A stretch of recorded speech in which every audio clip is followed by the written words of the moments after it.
We got in the August Monsterbass bag. Let's take a look.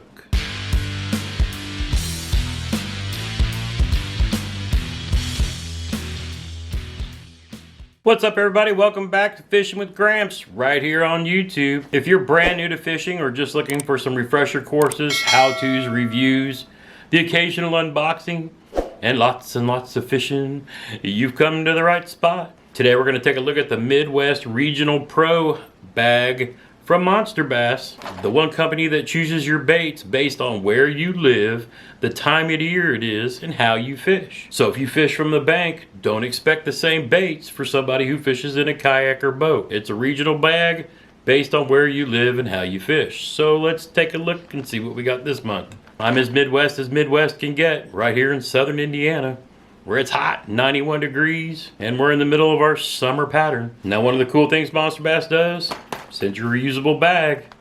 Great for carrying your soft plastics. I'm a guy who fishes out of a boat and a kayak, so I love being able to take and categorize my soft plastics, or if I know I'm going to be fishing a kayak tournament on a certain body of water, and say I'm going to be fishing for clear conditions, I'll throw a lot of my different green pumpkins and things like that. I can plan ahead and not have to take everything that I own with me when I go fishing.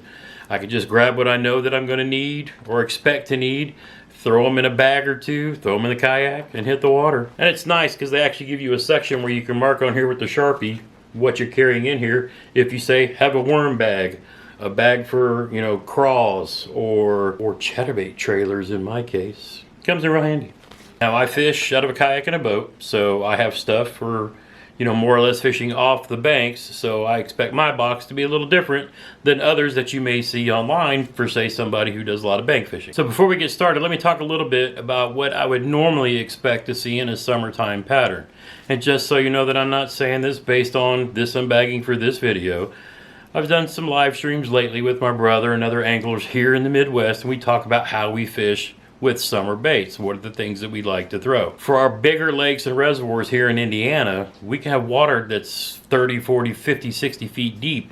You can end up in an old strip mine that's been filled in where the water's super deep, or on lakes like Patoka Lake, Lake Monroe, and some others, you have deep areas where those fish move out of the creeks and out of those pockets and out on deep ledges or in super deep water itself.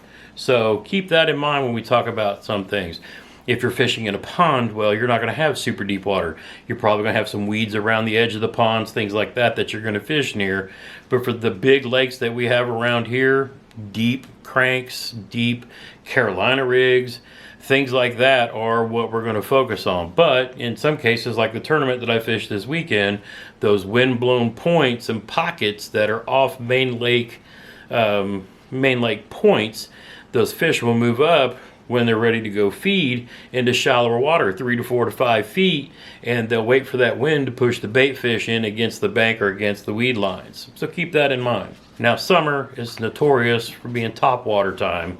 Early in the morning when the sun's first coming up, that first crack of break of day, and then late in the day when the sun is going down and the sun's set, and then you're in that last bit of light. So I always talk about top waters. I'm talking first light in the morning, last light at night, just as it's coming up and going down. Always a good time for top water. So first up, we have a new bait from Arc. It's the TB115, assuming 115 millimeters long. And it's a walk the dog style bait, but it's got a heavy end on it that will sink down in the water, which what that lets you do is it lets you more or less walk the dog back and forth at a slower rate. Well, I'll just tell you what it says on the back of the box. The Topwater Blower TB115 is designed for super long distance casting in the easiest walking action. It delivers the perfect walk the dog action while not moving much in distance. It means you're keeping the bait in the strike zone a lot longer and attracting more bites. You're not moving it too fast. Now this color is called JP Gill, kind of a brownish color on top, and then that chartreuse or that yellow coming down to a more transparent on the bottom, and then you got some greens and oranges of a gill. But as you can see, the detail on that thing. Now, I'm a fanboy for detail. even though I don't think the fish look that close at these baits. They're reacting to what they see in the water. But I mean, if anything, it is a good looking bait to the eye, you know, and I gotta say I'm a fan of that too, but you can see how the light reflects off of it. Now it's got a good solid rattle to it. And again, these bearings move to the end of the weight for really long casts, but then the bait is supposed to sit in the water as you walk it back and forth really slow. So your line choice for a bait like this could be braid if you prefer using braid. Me, myself, I really can't stand braid unless I have to have it if I'm fishing around lily pads. Other than that, I prefer monofilament line because it tends to not sink as fast as, say, fluorocarbon. You know, somewhere between 8 and 12 pound monofilament for a bait like this would be perfect. Keep it up on top of the water and that nice, slow, steady twitch. But that's a really good bait to start out with, and it should be a pretty good topwater. I look forward to throwing this. So we'll just kind of work our way down the water column. How's that sound? This is a rocket shad from Bait Labs, and this is in a perch color. Now, if I understand this right, this is supposed to be kind of a mix between a crankbait and kind of a jerkbait. So you can throw this with like a medium action rod. You can even throw this on your spinning rod. That's what a lot of people like to do for crankbaits if they're not big into bait casters. And again, you can see really nice detail. When you see my light reflecting back off the bait, imagine that's kind of what the glitter is going to look like if the sun's coming down through the water, especially in clear water, being able to bounce off the bait like this. That's one thing that a lot of people don't take in consideration when they buy like soft plastics with like all the little sparkles in it. You think about that light hitting those sparkles in the water, you know, in a little bit of clear water, it really stands out. As you can see, it's pretty flat. You know, it's more flat than tall. It's not a super wide like a crankbait, but again, being able to jerk it or crank it gives you a kind of a 2-for-1 option. You can really slow down and figure out what the fish really want. Twitch it, make it think it's trying to get away, or just swim it back, maybe give it a pause, slam your rod, and then start reeling again. All kinds of different action like this. But this is a really nice crankbait with a lot of pretty good detail from Bait Labs. And then for diving down to 5 to 8 feet, we have a Strike King crankbait. Again, a little farther down into it's a Series 4. So that goes to 5 to 8 feet. It's a chartreuse and blue top. This to me would be good in somewhat stained water. The chartreuse, and the reason why they do that, like the chartreuse on the bottom and the blue on the top, you have that two-tone. But when the crankbait is moving like this, you get a flash of yellow, then a flash of blue. They're two contrasting colors. So when they do that in a tight wobble, it almost looks like the line where the blue and the yellow meet.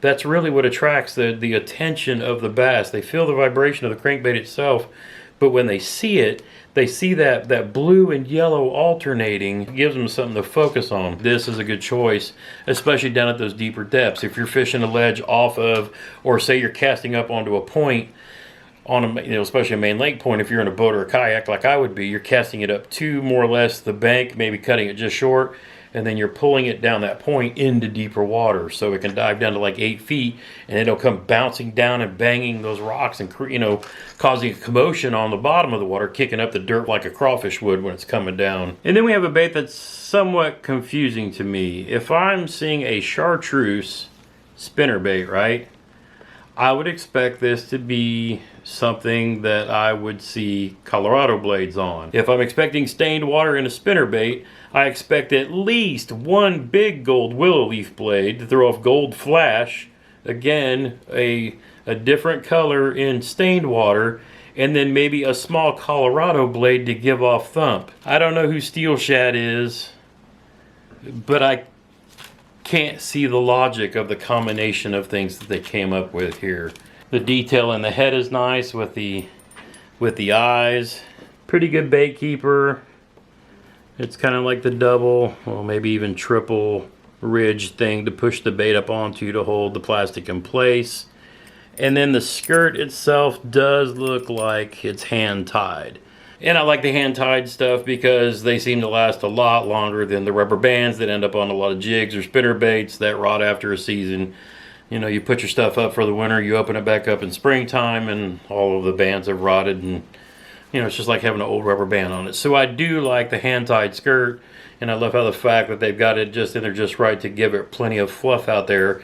And I actually love the shape of this skirt because it does a good job of going out far enough on both sides that it conceals the hook well within there. So in stained water with a good trailer, yeah, this could be really beneficial. Now, why is the spinnerbait key in the summertime? Well, I fished a tournament this last weekend, and one of the patterns that caught me two big fish that gave me a multiple upgrade and took me out of 7th place and put me into finishing 3rd place was I was working a pocket that was on the main lake, and the wind was really blowing in hard, but this pocket had weeds that were hanging out from the bank about, I don't know, almost 10 feet. So these bass were cruising along that weed line, but they were also sitting positioned inside of the weeds, facing out onto the main lake and into the wind, waiting for the wind to push bait fish either into them or have them swim by them, and then bass would come out and attack. So pulling this along the front of those weed edges in a situation like that, I would really expect a bait like this to shine and be able to catch some bass. It sure worked for me that day. Now, something I haven't seen in a monster bass bag before, baits from 13 Fishing. This black and blue, to me, my ultimate color. You know, a lot of people say black and blue for stained water, green pumpkin for clear water. To me, black and blue works pretty much anywhere. This is a finesse bait. They call it the BFF, the Blunt Force Finesse. Or now, one of the things that 13 Fishing puts on the front of these is their donkey sauce, which is, you know, their juice that they put on the baits. And then they also talk about the max buoyancy. So when you're looking at a finesse worm like this, probably meant to be fished on a shaky head, the tail is meant to be buoyant. But as you can see, the blue flake in this worm, and then look at all the ridges on that worm. That's meant to catch water. Now this is actually called black and tan, because watch this. Black here with the blue flake in it, and as I roll it over to the bottom, look at that little line of almost green pumpkin. They call it tan. But again, it's another little two-tone thing meant to draw the attention of a fish. So at, you know, 6.5 inches, I'd fish this on a shaky head spinning rod. You know, probably 8-pound test fluorocarbon. But to me, a shaky head's good on days like when it's super hot out, fish are super slow, and you really, there's, you know, no crankbait, no topwater, no spinnerbait. They're not moving, they're not chasing stuff. You literally have to put the bait right in front of their face for them to eat it. They are hot, they don't want to chase anything. These are around the edges of lily pads or around boat docks, things like that. Perfect, slow, finesse presentation. Another good choice in my opinion. And I haven't thrown a 13 Fishing, you know, finesse stuff, so really interested in checking this out. Now, one of the things I really like, following Rick's last live stream, we were talking about suggestions of how to do things, and he mentioned that he was doing this in this month's box. There was going to be some themes, things where baits and terminal tackle will pair together so that you can fish a technique, you know, specific, and then have all the stuff that you need to do it.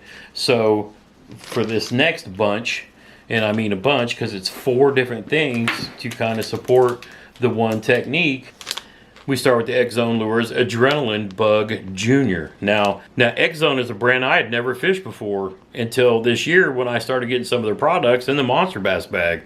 And since then, I'm a huge fan of the Adrenaline Crawl and those Pro Slammers. I have slayed with the Pro Slammers on a drop shot, and the Adrenaline Crawl you can throw on a Texas rig, or as I like to do it, throw it on the back of that Monster Bass jig, and I have been killing it. So what we got this month was this Adrenaline Bug, which I haven't thrown yet. But it's a small beaver style bait. You can throw this on the back of a finesse jig. You know, that'd be perfect if you're for just one with a spinning rod and you're kind of getting into bass fishing. This is perfect for the back of a really small jig or a small finesse jig. You know, because you can take it and it's got these pinchers here. You can leave these together if you want, or you can pull them apart so you got even more flappy stuff. Now to go with these, Monster Bass threw in some hooks, some bobber stops, and a tungsten weight. And tungsten weight aren't cheap. Now, I will say, if I was going to be a little bit critical, this bait is too small for this setup. These are 3/0 hooks. This is probably about a 2/0 hook size bait, maybe even a little bit. So this kind of flipping setup would be perfect for the Adrenaline Crawl. Well, let me just show you what I mean. I'm not going to lay it alongside. I am going to rig it the way that I would intend to fish it. Yeah, I can't bury that. All right, so that barely fits, but I prefer to bury the the eye of the hook into the bait, but you technically can make this work. I mean, if you've got this tungsten sitting like pegged right against it, that would work. I mean, okay, barely, but you know, I would almost think 2/0 hook for a junior size bait like this would be a little bit better, but you know, it works. Plus, if you have the adrenaline crawls from the previous bag, you're set anyway, because you got tungsten hooks and then you got the bobber stops, so you can do a lot of flipping and maybe even some light punching between the pads with this tungsten style weight. So, but that's a nice looking little bait. Again, I would have probably gone with the full size instead of the junior. To me, the junior is probably better suited to throw on the back of that black and blue Monsterbass jig. That would really work. But overall, really impressed. Every bait in this month's bag is based on a summertime pattern for me here in the Midwest. Oh, we also got a free bait coupon. Yeah, get a full pack of Strike King Net Ochos free with any store purchase. Use the code at checkout. Oh, that's cool. Got a Monsterbass Mountain Dew sticker. Doesn't say Mountain Dew, but I know what that means. We got this month's golden ticket. Make sure you join Monsterbass live stream every Thursday and see if they call your number out. You can win tons. They've been giving away tons of stuff. Not enough people have been claiming their prizes. Everybody, take your golden tickets, go back and watch the previous live streams and see if they put your number up on the screen. You can claim these anytime. Go get your stuff. And then they've got a new Monsterbass member on the front, Larry Melton Jr., kid who fishes on YouTube. To me, it's young guys like him who influence other young anglers to get into fishing because they see somebody close to their age doing it, and it's something, you know, it makes it cool and fun to do. And then they talk about all the baits in the bag, and then again, Larry, he talks about how his dad got him into fishing when he was really, really young, and it's just something that they've loved and enjoyed to do together, so hey, I totally get that. And one of the things they did across the top, which is really cool, is they spotlight some young anglers posting up their PBs. Gotta love that. Then on the back they talk about the Monsterbass tungsten's really is back in stock, and I actually picked up quite a bit of that because at those prices you can't beat it for tungsten. I mean, it's great. I got a bunch of the worm baits and a bunch of the teardrop drop shot baits. Then they go on and talk about Monsterbass lives, you know, on Thursday nights, 7 Eastern time. Talk about the golden tickets. One thing they didn't mention was the Monsterbass Big Bass Challenge. If you're a Monsterbass subscriber, go get it on the fun. Get you a measuring board, catch you some fish, and upload them. You can win prizes for the smallest fish, or you can win prizes for the biggest tank that you can find. Oh, Gramps here climbed back into the top 10 after he caught a 21-inch monster out of one of southern Indiana's lakes. They don't grow huge here, but around this place, that's pretty good size. That was my PB on the catch board, that's for sure. Yep, just over 5 pounds, 21 inches long. That was a fun fish to catch. But again, get in on the Monsterbass Big Bass Challenge. It's just something fun to do. If you're a subscriber, it don't cost you a thing. If you just happen to be watching this video and you want to play, I think it's like 10 bucks to enter. Go get in on the action. If you don't know how to measure your fish, I'll put a video right here that I did showing you how we measure, take the pictures of our fish and do everything, and then upload them. Doesn't matter if you're fishing from the bank, kayak, whatever, go get in on the action. All right, I gotta say I'm impressed with the summertime pattern baits that were chosen for the Midwest region for a guy who fishes out of a kayak and a boat. Crankbaits, spinnerbaits, deeper diving crankbaits, a creature bait to flip around wood, or a creature bait that you can throw on the back of a jig for throwing around wood, edge of those pads, under docks, things like that. But every single one of them this month seems solid. It's all stuff that I would fish. Drop me a comment down below. Of all these baits, what was your hit? And then again, what was your miss? You know, last month I was kind of skeptical, one of the baits that came in, but this month, I think every one of these, they're all baits that I would throw this time of year. The colors, well, yeah, of course they would have to match. I'm not just gonna go take a blue and chartreuse crankbait and throw it on a deep ledge out in super clear water. Doesn't make sense. But if I get into a spot where it had just recently rained and that water was a little bit stained and muddy, that's where it makes sense. You gotta match the bait to the situation. But with all of the different types of baits that we have here, there's kind of something for everything.